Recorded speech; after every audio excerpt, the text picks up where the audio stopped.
जय श्री कृष्ण दोस्तों, हर हर महादेव। आप सभी का आपके अपने चैनल शिव साधना स्पार्क में बहुत बहुत स्वागत है। दोस्तों, आज इस वीडियो में हम मोहिनी एकादशी व्रत के विषय पर बात करेंगे। बोलिए भगवान श्री हरि विष्णु की जय। भगवान श्री हरि का आशीर्वाद सदैव आप पर बना रहे। आप सभी को मोहिनी एकादशी की हार्दिक शुभकामनाएं। हिंदू धर्म में एकादशी का दिन बहुत ही खास और महत्वपूर्ण माना जाता है। प्रत्येक माह के कृष्ण पक्ष और शुक्ल पक्ष की एकादशी तिथि के दिन एकादशी का व्रत धारण किया जाता है।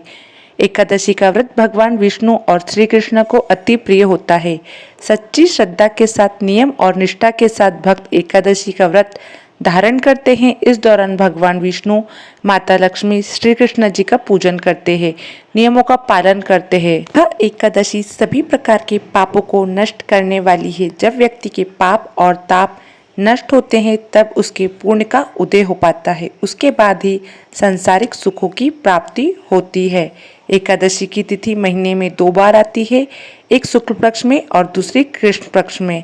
एकादशी को सबसे शुभ दिनों में से एक माना जाता है और इस दिन भक्त कठोर व्रत का पालन करते हैं। इस व्रत में दशमी तिथि के सूर्य अस्त के बाद से अन्न ग्रहण नहीं किया जाता है और द्वादशी तिथि को विधि विधान से पूजा करके ही व्रत का पारण शुभ मुहूर्त में किया जाता है। ये अब जानते हैं आपको एकादशी का व्रत कब रखना है, 18 मई या फिर 19 मई को। मोहिनी एकादशी इतनी महत्वपूर्ण क्यों है, इसका महत्व क्या है, व्रत कब से कब तक रखें, व्रत का पारण कब करें, एकादशी और द्वादशी की तिथि कब से कब तक है, पूजा का शुभ समय क्या रहेगा, राहु काल का समय क्या रहेगा, व्रत का पारण किस दिन करेंगे और किस चीज से हरिवासर कब से कब तक है, सारी बातें आज इस वीडियो में जानेंगे। तो आप वीडियो में अंत तक बने रहें। वीडियो शुरू करने से पहले दोस्तों, अगर आप हमारे चैनल पर पहली बार आए हैं तो चैनल को सब्सक्राइब जरूर करें, बेल आइकन को प्रेस करें ताकि आने वाले वीडियो के नोटिफिकेशन आपको प्राप्त हो सके। आपको वीडियो पसंद आई तो वीडियो को लाइक करना ना भूलें और कमेंट सेक्शन में जय श्री हरि विष्णु अवश्य लिखें। दोस्तों, पूरे वर्ष भर में 24 एकादशियां आती है, लेकिन जिस साल अधिक मास पुरुषोत्तम मास आता है उस साल 2 अधिक एकादशी यानी कुल मिलाकर 26 एकादशी आती है। प्रत्येक महीने में 2 बार एकादशियां आती है, एक कृष्ण पक्ष में, दूसरी शुक्ल पक्ष में। दोनों ही एकादशियों का अलग अलग महत्व है, हमारे धर्म ग्रंथों और पुराणों में बताया हुआ है। एकादशी का व्रत भगवान श्री हरि विष्णु और लक्ष्मी जी का परम प्रिय व्रत है। एकादशी का व्रत करने से मनुष्य के कई जन्मों के पाप जड़ से नष्ट हो जाते हैं तथा उनके पुण्य का उदय होता है। जब मनुष्य के जन्म जन्मांतर के पाप नष्ट हो जाते हैं तभी उन्हें सांसारिक एवं भौतिक सुखों की प्राप्ति होती है। कृष्ण पक्ष में आने वाली एकादशी में व्रत करने से पूर्वजों और पितरों का आशीर्वाद प्राप्त होता है। वंश की वृद्धि के साथ संतान सुख की प्राप्ति भी होती है।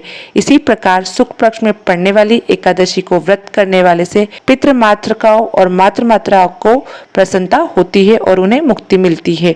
पुराणों के अनुसार जो व्यक्ति एकादशी करता है वह जीवन में कभी किसी भी संकटों में नहीं गिरता है, उसके जीवन में समृद्धि बनी रहती है। एकादशी व्रत के दिन चावल नहीं खाना चाहिए। इस दिन चावल को जीव के बराबर मानते हैं क्योंकि शास्त्रों में धार्मिक मान्यताओं के अनुसार ऐसा माना जाता है। एक बार महर्षि मेद ने यज्ञ में आए हुए एक भिक्षु का अपमान किया था, जिसके कारण माँ दुर्गा नाराज हो गई थी और माँ दुर्गा को मनाने के लिए महर्षि मेद ने अपने शरीर त्याग दिया, जमीन में धंस गया।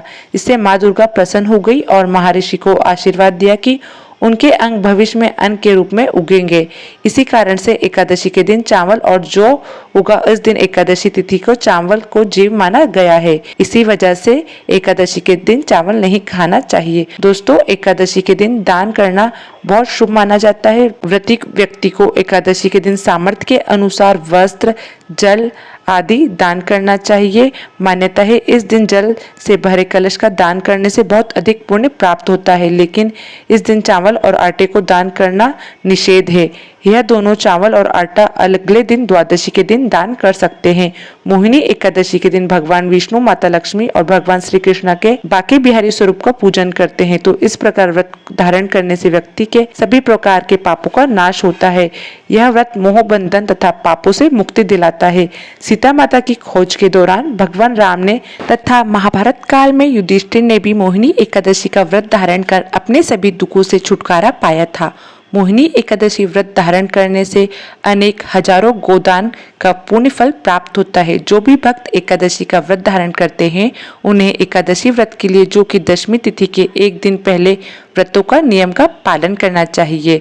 दशमी तिथि के दिन सूर्य अस्त होने से पहले ही भोजन ग्रहण कर लेना चाहिए। दशमी, एकादशी, द्वादशी इन तीनों दिन तक सात्विकता का पालन करना चाहिए। तामसिक वस्तुओं का, नशीले पदार्थों का सेवन नहीं करना चाहिए और भगवान विष्णु के नाम का स्मरण करते रहने चाहिए। दोस्तों, वैशाख मास के शुक्ल पक्ष की एकादशी को मोहिनी एकादशी के नाम से जाना जाता है। पौराणिक कथा के अनुसार जब देवताओं और असुरों के बीच समुद्र मंथन के दौरान अमृत प्राप्त करने के लिए युद्ध चल रहा था, तब असुरों ने अमृत कलश छीन लिया। तब देवताओं को बचाने के लिए भगवान श्री विष्णु ने मोहिनी रूप का धारण किया था और अपने मनमोहक सौंदर्य से असुरों को मोहित करके उन्हें अमृत पिलाने से रोक दिया।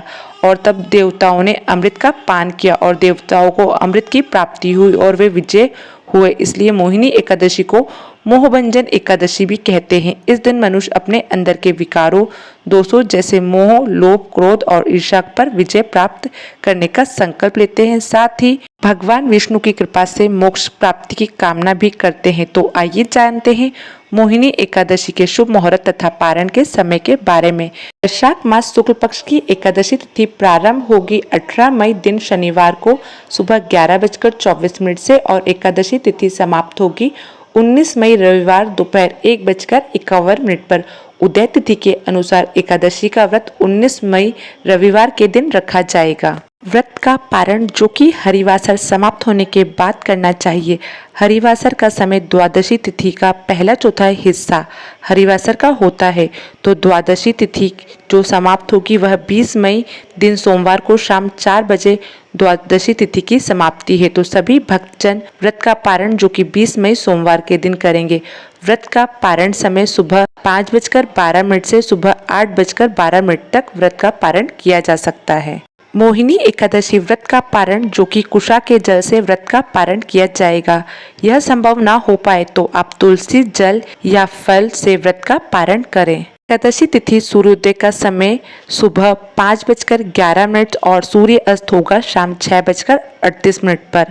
ब्रह्मा मुहूर्त का समय होगा वह सुबह 4:05 से सुबह 4:47 तक रहेगा। दशमी तिथि के दिन 19 मई को इस दिन बड़ा ही अच्छा योग बन रहा है। इस दिन व्रज योग होगा सुबह 11:25 तक। इसके बाद सिद्धि योग, स्वार्थ सिद्धि योग, अमृत सिद्धि योग और द्विज पुष्कर योग बन रहा है। स्वार्थ सिद्धि योग और अमृत सिद्धि योग जो कि एकादशी तिथि के दिन 19 मई को सुबह 5:28 से रात्रि 3:16 तक होगा और द्विज पुष्कर योग जो कि सुबह 3:16 से शुरू है। इसकी समाप्ति अगले दिन यानी कि 20 मई की सुबह 5:28 पर द्विज पुष्कर योग समाप्त होगा। तो इस बार एकादशी तिथि के दिन बड़ा ही अच्छा संयोग बन रहा है। इस दिन व्रत का धारण करने से जो कि अनंत फलदायी होगा। 19 मई को राहुकाल का समय होगा शाम 4:57 से शाम 6:38 तक होगा और 20 मई को राहुकाल का समय सुबह 6:51 से सुबह 8:30 तक रहेगा। राहुकाल समय के दौरान कोई भी शुभ कार्य, नया कार्य नहीं करना चाहिए। इस बात का विशेष तौर पर ध्यान रखें। एकादशी के दिन सुबह ब्रह्म मुहूर्त में उठकर नित्य क्रियाओं से निवृत्त होकर गंगा नदी में या घर के पानी में थोड़ा सा गंगा जल मिलाकर स्नान करना चाहिए। शुद्ध वस्त्र धारण करके व्रत का संकल्प लेना चाहिए। भगवान विष्णु और भगवान श्री कृष्ण से प्रार्थना करनी चाहिए। एकादशी व्रत धारण करने का संकल्प लेना चाहिए। व्रती को इस दिन भगवान विष्णु, माता लक्ष्मी और भगवान श्री कृष्ण के स्वरूप के पूरी विधि विधान के साथ पूजा करना चाहिए। इस दिन गंध, पुष्प, धूप, दीप आदि से भगवान की पूजा करनी चाहिए। भगवान विष्णु को अक्षत नहीं चढ़ाया जाता, इस बात का विशेष तौर पर ध्यान रखें। अक्षत के जगह उन्हें तिल चढ़ाए, जौ चढ़ाए, तुलसी पत्र चढ़ाए, निवेद्य में दूध से बने हुई वस्तु का भोग लगाए। जो भी मौसमी ऋतु फल मिल जाए आप उसका भगवान को भोग लगाना चाहिए। और जब भी भगवान को भोग लगाते हैं तो तुलसी पत्र डालकर ही भगवान को भोग लगाना चाहिए। व्रत के दौरान व्रती को किसी के ऊपर क्रोध नहीं करना चाहिए। अपने मन में किसी के प्रति ईर्ष्या द्वेष का भाव नहीं रखना चाहिए। ब्रह्मचार्य का पालन करना चाहिए।